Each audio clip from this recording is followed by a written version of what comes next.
ಶ್ರೀಗುರುಭ್ಯೋ ನಮಃ. ಹರಿಕಥಾಮೃತಸಾರ ಗುರುಗಳ ಕರುಣದಿಂದ ಪಣಿತು ಪೇಳುವೆ. ಪರಮ ಭಗವದ್ಭಕ್ತರಿದನಾಧರಣಿ ಕೇಳುವುದು. ಭಕ್ತರೆನಿಸುವ ದಿವ್ಯ ಪುರುಷರ ಉಕ್ತಿ ಲಾಲಿಸಿ ಪೇಳ್ದ ಮುಕ್ತ ಜೀವರ ತಾರತಮ್ಯವ ಮುನಿಪ ಶಾಂಡಿಲ್ಯ.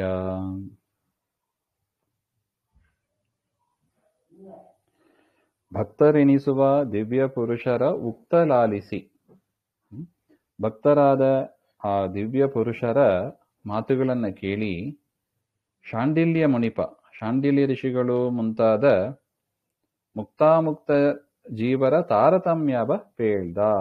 ಶಾಂಡಿಲ್ಯ ಋಷಿಗಳೇ ಮೊದಲಾದ ಮುಕ್ತರು ಅಮುಕ್ತರು ಅವರ ತಾರತಮ್ಯವನ್ನು ಇಲ್ಲಿ ಹೇಳ್ತಾರೆ. ಅಂದ್ರೆ ಈ ಒಂದು ಸಂಧಿ ಆರೋಹಣ ಅನುಕ್ರಮಣಿಕ, ಆರೋಹಣ ತಾರತಮ್ಯ ಸಂಧಿ ಅಂತ ಕರೀತಾರೆ. ಆರೋಹಣ ಅಂದ್ರೆ ಏನು? ಹತ್ತೋದು ಅಂತ ಅರ್ಥ. ಅಂದ್ರೆ ಕೆಳಗಿಂದ ಮೇಲಕ್ಕೆ ಹತ್ತೋದು, ಕೆಳಗಿನ ತಾರತಮ್ಯದಿಂದ ಮೇಲಕ್ಕೆ ಹೇಳಿ ಒಂದು ವಿವರವನ್ನು ಕೊಡ್ತಾ ಇದ್ದಾರೆ ಅಂತ.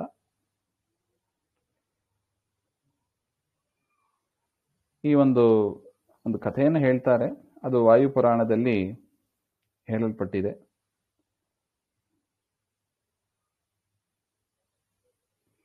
ಇದು ಶಾಂಡಿಲ್ಯ ಋಷಿಗೂ ಕೆಲವ ಭಕ್ತರಿಗೂ, ಆ ಪಿಶಾಚ ಜನ್ಮದಿಂದ ಮುಕ್ತರಾದ ಕೆಲವು ಭಕ್ತರಿಗೂ ನಡೆದ ಒಂದು ಸಂವಾದ. ಅವರಿಂದ ಹೇಳಲ್ಪಟ್ಟ ಮುಕ್ತಾಮುಕ್ತರ ತಾರತಮ್ಯವನ್ನ ಇಲ್ಲಿ ಹೇಳ್ತೇನೆ ಅಂತ ದಾಸರ ಅಭಿಪ್ರಾಯ.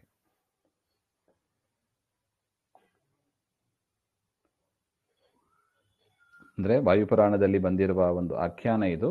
ಒಬ್ಬ ವ್ಯಕ್ತಿ ಪಿಶಾಚಿಯಾಗಿ ಮಾರ್ತಾನೆ. ತದನಂತರ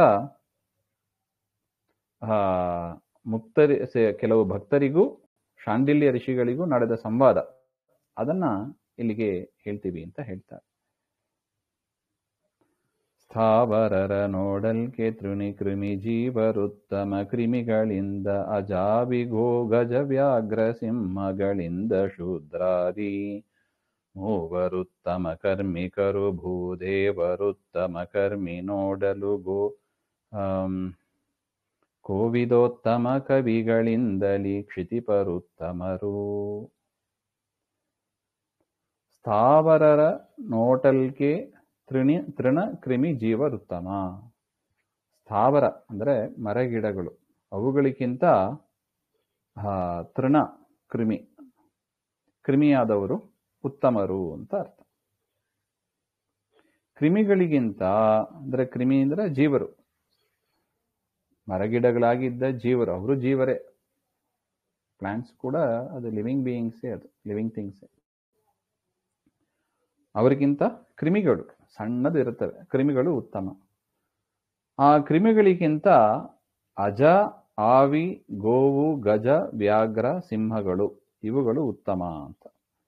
ಕ್ರಿಮಿಗಳಿಗಿಂತ ಆಡು, ಆಡಿಗಿಂತ ಹಂದಿ, ಹಂದಿಗಿಂತ ಗೋವು, ಗೋವಿಗಿಂತ ಆನೆ, ಆನೆಗಿಂತ ಹುಲಿ, ಹುಲಿಗಿಂತ ಸಿಂಹ ಅಂತ ಈ ರೀತಿಯಾಗಿ ಉತ್ತಮೋತ್ತಮರಾಗಿ ಬರ್ತಾರೆ. ಹಾಗೆಂತ ನೋಡಿ, ಅದಕ್ಕೆ ಆರೋಹಣ ಸಂಧಿ.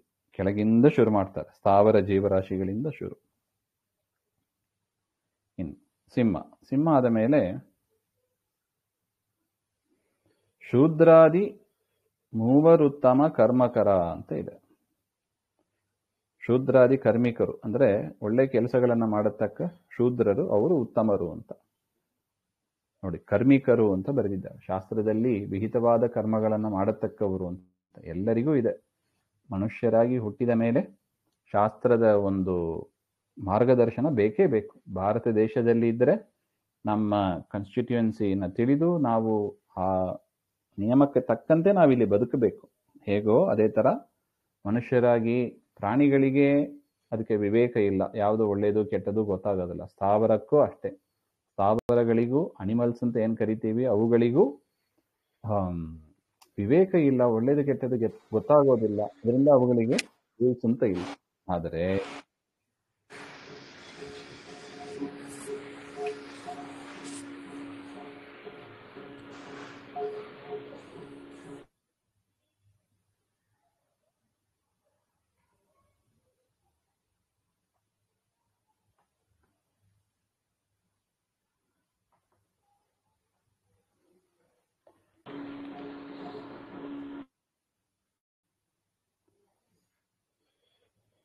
ಆದರೆ ಮನುಷ್ಯರಿಂದ ಏನಿದೆ? ವಿವೇಕ ಇದೆ. ಮನುಷ್ಯರಿಗೆ ವಿವೇಕ ಇದೆ. ಇದು ಒಳ್ಳೆಯದು, ಇದು ಕೆಟ್ಟದು ಅಂತ ವಿಂಗಡಿಸುವ ಆ ಬುದ್ಧಿಶಕ್ತಿ ಇದೆ. ಅದರಿಂದ ಆ ಪ್ರಾಣಿಗಳಿಗಿಂತ ಸತ್ಕರ್ಮಗಳನ್ನು ಮಾಡತಕ್ಕ ಶೂದ್ರರು ಉತ್ತಮರು, ಅವರಿಗಿಂತ ವೈಶ್ಯರು ಉತ್ತಮರು, ಹಾಗೆಂತ. ಅವರಿಗಿಂತ ಕ್ಷತ್ರಿಯರು ಉತ್ತಮರು. ಈ 3 ಜನರಿಗಿಂತ ಭೂದೇವರು ಅಂದ್ರೆ ಬ್ರಾಹ್ಮಣರು, ಸತ್ಕರ್ಮಗಳನ್ನು ಮಾಡತಕ್ಕ ಬ್ರಾಹ್ಮಣರು. ಎಲ್ಲ ಕಡೆ ಸತ್ಕರ್ಮವನ್ನು ಇಟ್ಕೋಬೇಕು. ವೈಶ್ಯರು, ಕ್ಷತ್ರಿಯರು, ಬ್ರಾಹ್ಮಣರು ಉತ್ತಮರು. ಎಂಥ ಬ್ರಾಹ್ಮಣರು? ಸತ್ಕರ್ಮಗಳನ್ನು ಮಾಡತಕ್ಕ, ಶಾಸ್ತ್ರಗಳನ್ನು ತಿಳಿದು ಸತ್ಕರ್ಮಗಳನ್ನು ಮಾಡತಕ್ಕ ವೈಶ್ಯರು ಅವರಿಗಿಂತ ಉತ್ತಮ, ಕ್ಷತ್ರಿಯರು ಅವರಿಗಿಂತ ಉತ್ತಮ, ಶಾಸ್ತ್ರ ತಿಳಿದು ಸತ್ಕರ್ಮಗಳನ್ನು ಮಾಡತಕ್ಕ ಬ್ರಾಹ್ಮಣರು ಉತ್ತಮರು ಅಂತ. ಆ ಬ್ರಾಹ್ಮಣರಿಗಿಂತ ಕೋವಿದೋತ್ತಮರು, ಜ್ಞಾನಿಗಳಾದ ಬ್ರಾಹ್ಮಣರು, ಶಾಸ್ತ್ರವನ್ನು ಚೆನ್ನಾಗಿ ತಿಳಿದು ಇರತಕ್ಕ ಉತ್ತಮರು, ಅವರು ಉತ್ತಮರು ಅಂತ. ಅವರಿಗಿಂತಲೂ ಕ್ಷಿತಿಪರು ಉತ್ತಮರು, ಭೂಪತಿಗಳು, ಇಡೀ ಭೂಮಂಡಲಕ್ಕೆ ಅಧಿಪತಿಯಾಗಿ ಇರತಕ್ಕವರು, ಅವರು ಉತ್ತಮರು ಅಂತ. ಕ್ಷಿತಿಪರು ಭೂಮಿಯನ್ನ ಆಳತಕ್ಕ ರಾಜರು ಅಂತ ಯಾರಿದ್ದಾರೆ ಅವರು ಉತ್ತಮರು ಅಂತ ಒಟ್ಟು ಅರ್ಥ. ಇನ್ನು ಧರಣಿ ಪರ ನೋಡಲ್ಕೆ ನರ ಗಂಧರ್ವರುತ್ತಮ ದೇವ ಗಂಧರ್ವರ ಗಣೋತ್ತಮರಿವರಿಗಿಂತ ಶತೋನ ಶತಕೋಟಿ. ಪರಮ ಋಷಿಗಳು ಅಪ್ಸರ ಸ್ತ್ರೀಯರು ಸಮಾನರು, ಇವರಿಗಿಂತಲಿ ಚಿರಪಿತೃಗಳು ಉತ್ತಮರು ಚಿರನಾಮಕ ಪಿತೃಗಳಿಂದ. ಧರಣಿಪರ ನೋಟಲ್ಕೆ ಅಂದ್ರೆ ಭೂಮಿಯನ್ನಾಳತಕ್ಕ ರಾಜರಿಗಿಂತ ಚಕ್ರವರ್ತಿಗಳು ಉತ್ತಮರು, ಅವರಿಗಿಂತ ನರಗಂಧರ್ವರು ಅವರು ಉತ್ತಮರು, ಅವರಿಗಿಂತ ದೇವಗಂಧರ್ವರು ದೇವತೆಗಳ ಸಭೆಯಲ್ಲಿ, ನರಗಂಧರ್ವರು ಅಂದ್ರೆ ನರರ ಸಭೆಯಲ್ಲಿ ಹಾಡತಕ್ಕವರು, ದೇವಗಂಧರ್ವರು ಅಂದ್ರೆ ದೇವತೆಗಳ ಸಭೆಯಲ್ಲಿ ಹಾಡು ಹೇಳುವವರು, ಅವರಿಗಿಂತ ಶತವೂನ ಶತಕೋಟಿ 100 ಕೋಟಿಗೆ 100 ಜನ ಕಡಿಮೆಯಾಗಿ ಇರತಕ್ಕ ಋಷಿಗಳು ಉತ್ತಮರು ಅಂತ ಅರ್ಥ. ದೇವಗಂಧರ್ವರಿಗಿಂತ 100 ಕೋಟಿಗೂ 100 ಜನ ಕಡಿಮೆಯಾಗಿ ಇರತಕ್ಕ ಋಷಿಗಳು ಉತ್ತಮರು ಅಂತ ಅರ್ಥ. ಅಪ್ಸರ ಸ್ತ್ರೀಯರು, ಗೋಪಿಕಾ ಸ್ತ್ರೀಯರಾಗಿ ಗೋಕುಲದಲ್ಲಿ ಕೃಷ್ಣನ ಕೃಪೆಗೆ ಪಾತ್ರರಾದ ಆ ಅಪ್ಸರ ಸ್ತ್ರೀಯರು 100 ಕೋಟಿ 100 ಜನಕ್ಕೆ ಕಡಿಮೆಯಾಗಿರತಕ್ಕ ಋಷಿಗಳಿಗೆ ಸಮಾನರು ಅಂತ ಅರ್ಥ. ಅಪ್ಸರ ಸ್ತ್ರೀಯರು ಋಷಿಗಳು ಸಮಾನರು, ಇವರಿಗಿಂತಲೂ ಚಿರಪಿತೃಗಳು ಉತ್ತಮರು. ಈ ಋಷಿಗಳಿಗಿಂತ ಅಪ್ಸರ ಸ್ತ್ರೀಯರಿಗಿಂತ ಚಿರಪಿತೃಗಳು ಉತ್ತಮರಾಗಿದ್ದಾರೆ ಅಂತ ಅರ್ಥ. 280 ಋಷಿ ತುಂಬುರ ಶತೋರ್ವರಪ್ಸರ ಸ್ತ್ರೀಯರು ಶತಾಜನಾಜರು ಉತ್ತಮ ಚಿರಪಿತೃಗಳಿಂದ. ವರರು ಊರ್ವಶಿಗಿಂದ ವೈಶ್ವಾನರನ ಸ್ತ್ರೀ 8,000 ಹರದೆಯರುಳುತ್ತಮ ಕಶೇರ್ 74 ಜನ. ಅಂದ್ರೆ 2,580 ಅಂದ್ರೆ 90 ಋಷಿಗಳು ಅಂತ ಅರ್ಥ. ಆ 90 ಋಷಿಗಳು ತುಂಬುರು ಮೊದಲಾದ 100 ಗಂಧರ್ವದು, ಊರ್ವಶಿ ಅಪ್ಸರ ಸ್ತ್ರೀಯರು ಊರ್ವಶಿ ಮೊದಲಾದ 100 ಅಪ್ಸರ ಸ್ತ್ರೀಯರು, ಇವರು ಅಜಾನಜರು ಚಿರಪಿತೃಗಳಿಗಿಂತ ಉತ್ತಮರು ಅಂತ. ಇನ್ನು ವೈಶ್ವಾನರರು ಸುತರು 8,000 ಅಂದ್ರೆ ಅಗ್ನಿಯ ಮಕ್ಕಳು 16,100 ಜನ. ಅವರು ತಪಸ್ಸು ಮಾಡಿ ಸ್ತ್ರೀಯರಾಗಿ ಬಂದರು ಅಂತ ನಾವೇನು ನೋಡಿದೀವಿ, ಕೃಷ್ಣನ ಮಡದಿಯಾದರು ಅಂತ. ಅವರು ಚಿರಪಿತೃಗಳಿಗಿಂತ ಅವರರು ಸ್ವಲ್ಪ ಕಡಿಮೆಯಾಗಿ ಇರ್ತಾರೆ ಅಂತ. ಊರ್ವಶಿಗಿಂತ ಉತ್ತಮರಾಗಿ ಇರ್ತಾರೆ ಅಂತ ತಿಳ್ಕೋಬೇಕು. ಅಜಾನಜ ದೇವತೆಗಳಲ್ಲಿ ಸೇರಿದ 84 ಜನ ಅವರಿಗೆ ಸಮರಾಗಿ ಇರ್ತಾರೆ ಅಂತನೂ ತಿಳಿಯಬೇಕು ಅಂತ. ಸರಿಯಣಿಪರು ಬ್ರಜೌಕಸ ಸ್ತ್ರೀಯರು ಸುರಾಸ್ಯಾದ್ ಮಜರಿ ಕಿಂ ಪುಷ್ಕರನು ಕರ್ಮಪ ಪುಷ್ಕರನಿಗೆ ಶನೈಶ್ಚರುತ್ತಮನು. ತರಣಿ ಜನಿ ಗುತ್ತಮಲುಷಾಸ್ವಿನಿ ಸುರರಚಿ ಗುತ್ ಸುರರಚಿ ಗುತ್ತಮ ಜಲಪಬುಧ ಶರದಿಜಾತ್ಮಜ ಗುತ್ತಮ ಸ್ವಹ ದೇವಿ ಎನಿಸುವಳು.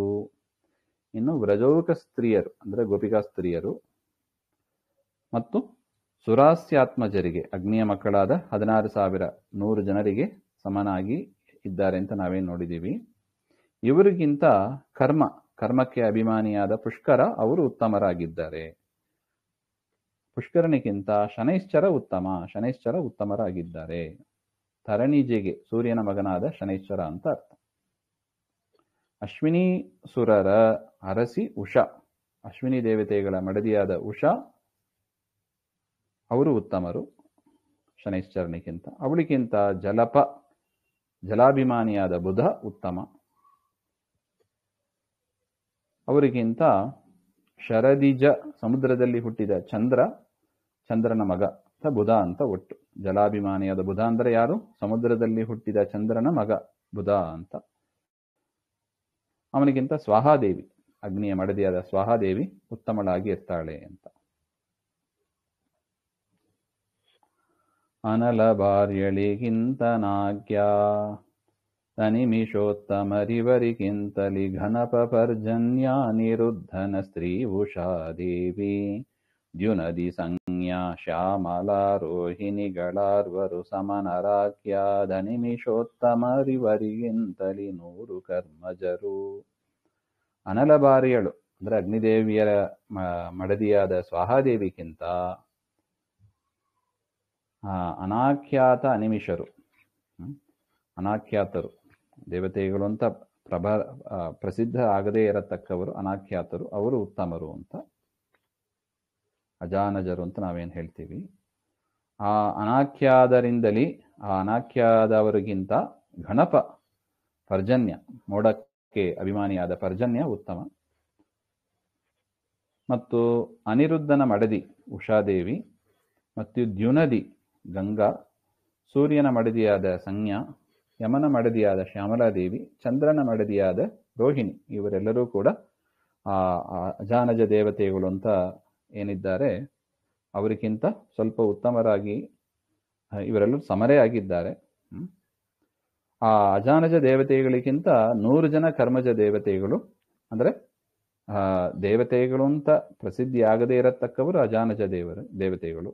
ಅವರಿಗಿಂತ ಪ್ರಸಿದ್ಧ ಉತ್ತಮರಾದವರು ಕರ್ಮಜ ದೇವತೆಗಳು 100 ಜನ ಇದ್ದಾರೆ. 100 ಜನ ಕರ್ಮ ಮಾಡಿ ದೇವತಾ ಪದವಿಯನ್ನ ಪಡೆದವರು, ಆ 100 ಜನ ಉತ್ತಮರು ಅಂತ.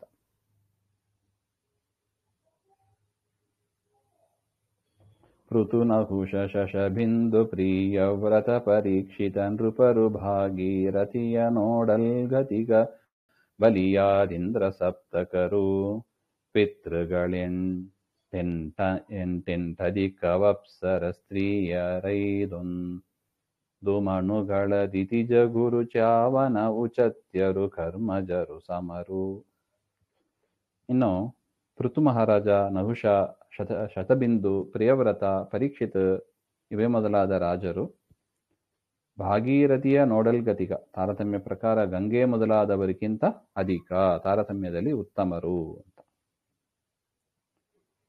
ಬಲ್ಯಾದಿಂದ್ರ ಸಪ್ತಕರು, ಬಲಿ ಮೊದಲಾದ 7 ಇಂದ್ರರು, ಪಿತೃಗಳೆಂಟು, 8 ಪಿತೃಗಳು, 8 ಅಧಿಕ ಅಪ್ಸರ ಸ್ತ್ರೀಯರು, 8 ಅಪ್ಸರ ಸ್ತ್ರೀಯರು ಈ 8 ಪಿತೃಗಳಿಗಿಂತ ಉತ್ತಮರಾಗಿದ್ದಾರೆ ಅಂತ ಒಟ್ಟು.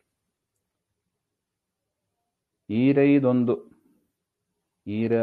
ಅಂದ್ರೆ 10, 1 ಅಂದ್ರೆ 11, ಒಟ್ಟು 11 ಮನುಗಳು, ಒಟ್ಟು 14 ಮನುಗಳು ಇದ್ದಾರೆ. ಅದರಲ್ಲಿ 11 ಮನುಗಳು ಮತ್ತು ದಿತಿಜ ಗುರು ಶುಕ್ರಾಚಾರ್ಯರು, ಚವನ, ಉಚಿತ್ಯ ಇವರೆಲ್ಲರೂ ಕೂಡ ಆ ಕರ್ಮಜ ದೇವತೆಗಳಿಗೆ ಸಮಾನರಾಗಿ ಇರ್ತಾರೆ ಅಂತ ಅರ್ಥ. ಧನಪ ವಿಶ್ವಕ್ಸೇನ ಗಣಪಾಶ್ವಿನಿಗಳೆಂಬತ್ತೈದು ಶೇಷ ರಿಗೆಣೆ ಎನಿಸುವರು ಮಿತ್ರ ತಾರ ನಿವೃತ್ತಿ ಪ್ರವಾಹಿ ಗುಣಗಳಿಂದೈದಧಿಕ ಎಂಬತ್ತೆನಿಪ ಶೇಷರಿಗುತ್ತಮರು ಸನ್ಮುನಿ ಮರೀಚ ಪುಲಸ್ತ್ಯ ಪುಲಹ ಕ್ರತು ವಸಿಷ್ಠ ಮುಖ. ಇನ್ನು ಧನಪ ಅಂದ್ರೆ ಕುಬೇರ, ಮತ್ತು ವಿಶ್ವಕ್ಸೇನ ಪ್ರಧಾನ ವಾಯುದೇವರ ಮಗ ವಿಶ್ವಕ್ಸೇನ ಅಂತ. ಗಣಪತಿ, ಅಶ್ವಿನಿ ದೇವತೆಗಳು ಇವರೇ ಮೊದಲಾದವರು.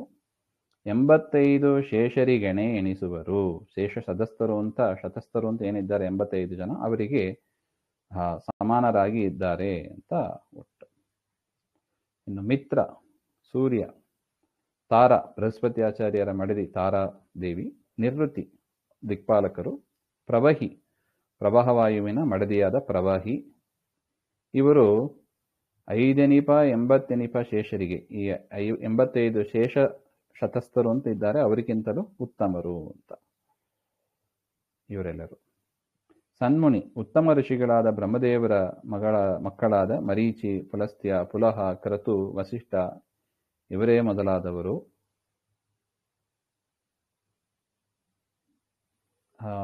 ಅಲ್ಲಿಗೆ ನಿಲ್ಲಿಸಿದ. ಮುಂದಿನ ಶ್ಲೋಕದಲ್ಲಿ ಉಳಿದ ಋಷಿಗಳ ಹೆಸರನ್ನು ಹೇಳ್ತಾರೆ.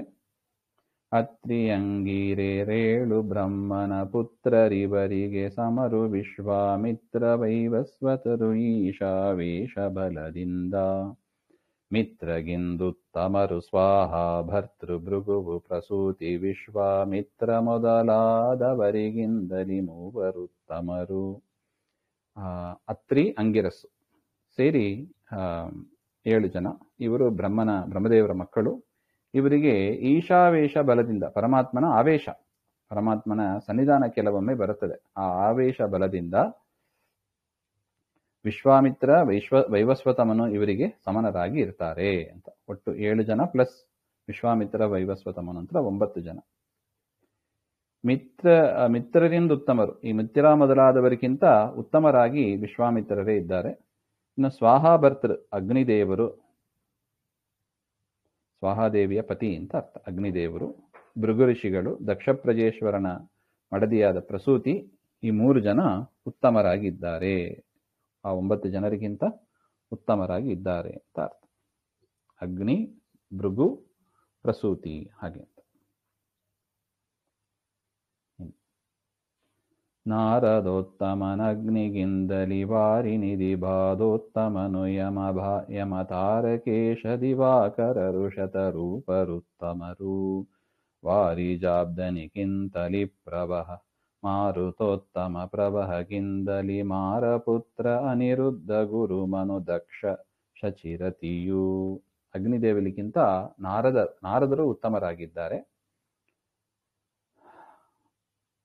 ನಾರದರು ಮತ್ತು ವಾರಿನಿಧಿ ಬಾಧೋತ್ತಮ ಅಂದ್ರೆ ಅವರಿಗಿಂತ ಪಾದ ಉತ್ತಮ ಅಂದ್ರೆ ಕಾಲ್ಭಾಗ ಉತ್ತಮ ಅಂತ ಅಷ್ಟ. ಅವರಿಗಿಂತ ನಾರದರಿಗಿಂತ ಕಾಲ್ಭಾಗ ಉತ್ತಮ ವರುಣದೇವರು ಅಂತ. ವಾರಿನಿಧಿ ಅಂದ್ರೆ ವರುಣ.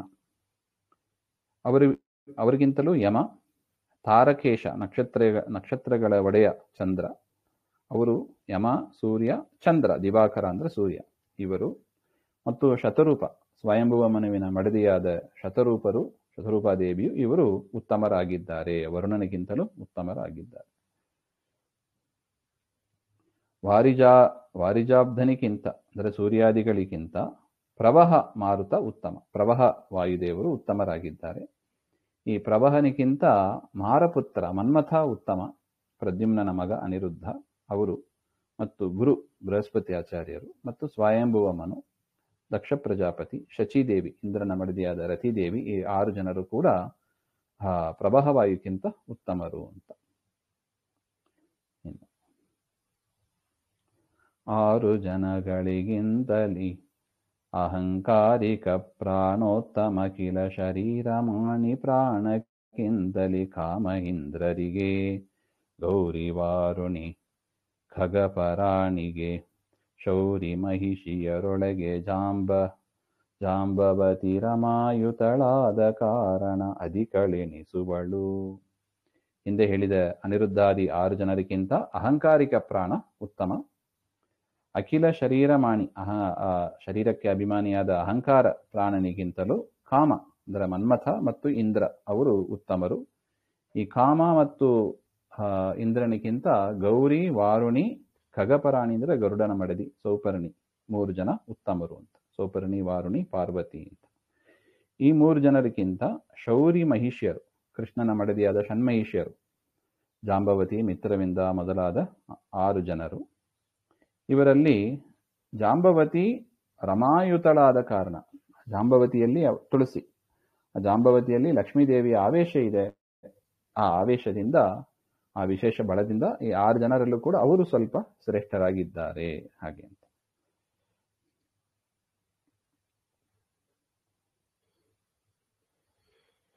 ಹರಪಣಿಪ ವಿಹಗೇಂದ್ರ ಮೂವರು ಹರಿ ಮಡದಿಯರು ಗುತ್ತಮರು ಸೌಪರ್ಣಿಪತಿ ಗುತ್ತಮರು ಭಾರತಿ ವಾಣಿ ಹೀರ್ವರಿಗೆ ಮರುತ ಬ್ರಹ್ಮರು ಉತ್ತಮರು ಇಂದಿರೆಯು ಪರಮೋತ್ತಮರು ಲಕ್ಷ್ಮಿಗೆ ಸರಿಯೆನಿಸುವರಿಲ್ಲವೆಂದಿಗೂ ದೇಶ ಕಾಲದೊಳು. ಹರ ಪಣಿಪ, ಹರ ಅಂದ್ರೆ ರುದ್ರದೇವರು, ಪಣಿಪ ಅಂದ್ರೆ ಶೇಷದೇವರು, ವಿಹಗೇಂದ್ರ ಗರುಡ. ಅವರು ಹರಿಮಡದಿಯರಿಗೆ ಪರಮಾತ್ಮನ 6 ಜನ ಮಡದಿಯರು, ಜಾಂಬವತಿ ಅಂತೆಲ್ಲ ನೋಡಿದೀವಿಲ್ಲ ಅವರಿಗಿಂತ, ಮತ್ತು ಸೌಪರ್ಣಿಪತಿಗೆ ಆ ಷಣ್ಮಯೇಶ್ವರಿಗಿಂತ ಉತ್ತಮರಾಗಿದ್ದಾರೆ. ಯಾರು? ಗರುಡ, ಶೇಷ, ರುದ್ರ. ಈ ಗರುಡಾದಿಗಳಿಗಿಂತಲೂ ಭಾರತೀ ದೇವಿಯರು, ಭಾರತಿ ಮತ್ತು ವಾಣಿ, ಭಾರತೀ ದೇವಿ ಮತ್ತು ಸರಸ್ವತಿ ದೇವಿಯರು ಉತ್ತಮರಾಗಿದ್ದಾರೆ. ಈರ್ವರಿಗೆ, ಈ ಸರಸ್ವತಿ ಭಾರತೀಯರಿಗಿಂತ ಮರುತ ಬ್ರಹ್ಮ, ವಾಯುದೇವರು ಬ್ರಹ್ಮದೇವರು ಉತ್ತಮರಾಗಿದ್ದಾರೆ. ಇವರಿಗಿಂತಲೂ ಅಂದ್ರೆ ವಾಯುದೇವರು ಬ್ರಹ್ಮದೇವರಿಗಿಂತಲೂ ಇಂದಿರೆ ಅಂದ್ರೆ ರಮಾದೇವಿ ಪರಮೋತ್ತಮಳು ಹಾಗೆಂತ. ಲಕ್ಷ್ಮೀದೇವಿಗಿಂತ ದೇಶಕಾಲದೊಳು ಸಮರಾದವರು ಯಾರೂ ಇಲ್ಲ. ಎಲ್ಲ ದೇಶದಲ್ಲಿ ಕಾಲದಲ್ಲಿ ಆಗಲಿ ಲಕ್ಷ್ಮೀದೇವಿಗೆ ಸಮ ಅಂತ ಯಾರೂ ಇಲ್ಲ ಹಾಗೆಂತ. ಇನ್ನು ಶ್ರೀ ಮುಕುಂದನ ಮಹಿಳೆ ಲಕ್ಷ್ಮೀ ಮಹಾಮಹಿಮೆಗೇನೆಂಬ ಬ್ರಹ್ಮೇಶಾಮರೇಂದ್ರರ ಸೃಷ್ಟಿ ಸ್ಥಿತಿ ಲಯ ಗೈಸಿ ಅಪರವರ ಧಾಮಗಳ ಕಲ್ಪಿಸಿ ಕೊಡುಬಳ ಜರಾ ಮರಣಳಾಗಿದ್ದು ಸರ್ವಸ್ವಾಮಿ ಮಮ ಗುರುವೆಂದುಪಾಸನೆ ಮಾಳ್ಪಳಚ್ಯುತನ. ಆ ಮುಕುಂದನ ಮಹಿಷಿ ರಾಣಿಯಾದ ಲಕ್ಷ್ಮೀದೇವಿ ಬ್ರಹ್ಮ ಈಶ ಅಮರ ಇಂದ್ರ, ಬ್ರಹ್ಮ, ರುದ್ರ, ಇಂದ್ರ ಇವೇ ಮೊದಲಾದ ದೇವತೆಗಳನ್ನ ಸೃಷ್ಟಿ ಸ್ಥಿತಿ ಲಯಗಳನ್ನ ಅವರವರ ಯೋಗ್ಯತೆಗೆ ತಕ್ಕಂತೆ ಮಾಡಿ, ಅಷ್ಟು ಸಾಮರ್ಥ್ಯ ಇದೆ ಲಕ್ಷ್ಮೀದೇವಿಗೆ. ಅಜರಾಮರಣಳಾಗಿದ್ದು, ಮುಪ್ಪಿಲ್ಲ, ಮರಣ ಇಲ್ಲ, ಆ ಸ್ಥಿತಿಯಲ್ಲಿ ಇದ್ದು ಸರ್ವಸ್ವಾಮಿ ಮಮ, ಎಲ್ಲರಿಗೂ ಗುರುವಾದ ಅಚ್ಯುತನನ್ನ ಉಪಾಸನೆ ಮಾಡ್ತಾ ಇದ್ದಾರೆ. ಏನಂತ? ಈ ಪರಮಾತ್ಮ ನನಗೆ ಮಾತ್ರ ಸ್ವಾಮಿ ಇಲ್ಲ, ಎಲ್ಲರಿಗೂ ಸ್ವಾಮಿ ಆಗಿದ್ದಾನೆ, ನನಗೂ ಸ್ವಾಮಿ ಆಗಿದ್ದಾನೆ ಹಾಗೆ ಅಂತ ಉಪಾಸನೆ ಮಾಡ್ತಾ, ಅಂತ ಮಹಾಲಕ್ಷ್ಮಿಯ ಮಹಾಮಹಿಮೆಗೇನೆಂಬೆ, ಆ ಲಕ್ಷ್ಮೀದೇವಿಯ ಮಹಿಮೆಯನ್ನ ಏನಂತ ಕೊಂಡಾಡಲಿ ನಾನು ಅಂತ, ಶಬ್ದಗಳೇ ಸಾಲದು ಅಂತ. ಈ ಸುಮಹಿಮೆಗಳುಳ್ಳ ಲಕುಮಿ ಪರೇಶನಾನಂತಾಂಶ ಗುಣದೊಳು ಲೇಷ ಲೇಷಕ್ಕೆ ಸರಿ ಎಣಿಸಳಾವಾವ ಕಾಲದಲ್ಲಿ ದೇಶ ಕಾಲಾತೀತ ಲಕುಮಿಗೆ ಕೇಶವನ ವಕ್ಷಸ್ಥಲವೇ ಅವಕಾಶವಾಯಿತು ಇವನ ಮಹಿಮೆಗೆ ವ್ಯಾಪ್ತಿಗೆಣೆಯುಂಟೆ. ಚಂದ ಇದೆ ನೋಡಿ. ಈಸು ಮಹಿಮೆಗಳುಳ್ಳ ಪರೇಶನ ಇಂಥ ಮಹಿಮೆಯುಳ್ಳ ರಮಾದೇವಿ ಪರೇಶನ ಅನಂತ ಅಂಶದಳು, ಪರಮಾತ್ಮನ ಗುಣಗಳು ಏನಿದೆ ಅದರಲ್ಲಿ ಅನಂತ ಅಂಶದಳು, ಆ ಅನಂತ ಅಂಶವನ್ನ ಅದರಲ್ಲಿ ಒಂದು ಭಾಗ ತೆಗೆದುಕೊಂಡ್ರು ಕೂಡ ಆ ಒಂದು ಅಂಶಕ್ಕೂ ಸರಿಸಾಟಿ ಆಗಲಾಳಲು ಲಕ್ಷ್ಮಿ ಹಾಗೆ ಅಂತ.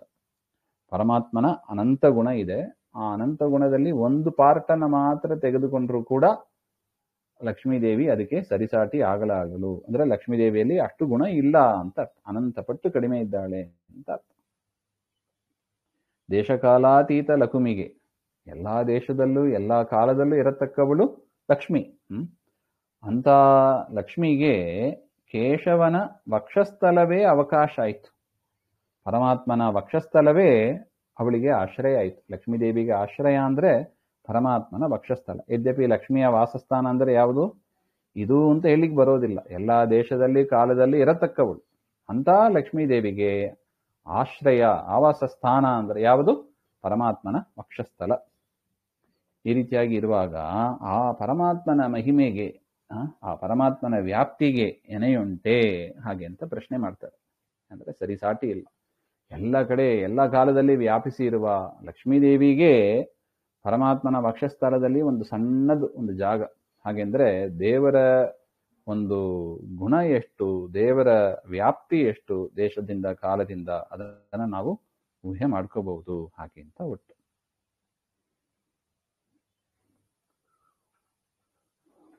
ಒಂದು ರೂಪದೊಳೊಂದ ಭಯವದೊಳೊಂದು ರೋಮದೊಳೊಂದು ದೇಶದಿ ಪೊಂದಿಕೊಂಡಿಹ ಭಜಭವಾದಿ ಸಮಸ್ತ ಜೀವಗಣ ಸಿಂಧು ಶಬ್ದ ದ್ವೀಪ ಮೇರು ಸುಮಂದರಾದ್ಯರಿಗಳು ಪುರಂದರಾದಿ ಸಮಸ್ತ ಲೋಕ ಪರಾಲಯಗಳೆಲ್ಲ. ದೇವರ ಒಂದು ಮಹಿಮೆಯನ್ನು ಹೇಳ್ತಾರೆ ನೋಡಿ. ಒಂದು ರೂಪದಲ್ಲಿ ಅಂದರೆ ಪರಮಾತ್ಮನ ಒಂದು ದೇಹದ ಒಂದು ರೂಪದ ಒಂದು ಪಾರ್ಟ್ನಲ್ಲಿ, ಒಂದು ದೇಶದಿ ಅದರ ಒಂದು ಭಾಗದಲ್ಲಿ ಅಜಭವಾದಿ ಬ್ರಹ್ಮರುದ್ರಾದಿ ಎಲ್ಲಾ ಜೀವಗಣರು, ಸಿಂಧು ಸಪ್ತ ಸಮುದ್ರಗಳು, ಸಪ್ತ ದ್ವೀಪಗಳು, ಮೇರು ಪರ್ವತಗಳು, ಸುಮಂದರಾದ್ಯದ್ರಿಗಳು, ಮಂದರ ಪರ್ವತ ಮೊದಲಾದ ಪರ್ವತಗಳು, ಬ್ರಹ್ಮ ಪುರಂದರಾದಿ ಸಮಸ್ತ ಲೋಕಪರ ಆಲಯಗಳೆಲ್ಲ, ಬ್ರಹ್ಮದೇವರ ಮನೆ, ಇಂದ್ರದೇವರ ಮನೆ, ಎಲ್ಲಾ ದೇವತೆಗಳ ಮನೆ, ಅದೆಲ್ಲವೂ ಕೂಡ ಹೊಂದಿಕೊಂಡಿಹವು. ಅದೆಲ್ಲ ಸೇರಿಕೊಂಡಿದೆ ಎಲ್ಲಿ? ಪರಮಾತ್ಮನ ಒಂದು ರೂಪದ ಒಂದು ದೇಹದ ಆ ತುದಿಯಲ್ಲಿ ಇರತಕ್ಕ ಒಂದು ಭಾಗದಲ್ಲಿ.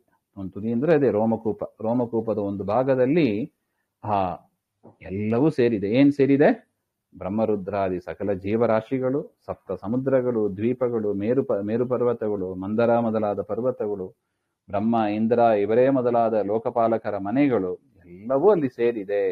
ಹಾಗೆ ಅಂತ ಅಂದ್ರೆ ದೇವರ ಶರೀರದ ಒಂದು ಪಾರ್ಟಿನ ತುದಿಯ ಒಂದು ಅಂಶದಲ್ಲಿ ಇದೆಲ್ಲ ಸೇರಿದೆ ಅಂದ್ರೆ ದೇವರ ಅಳತೆ ಎಷ್ಟಿರಬಹುದು?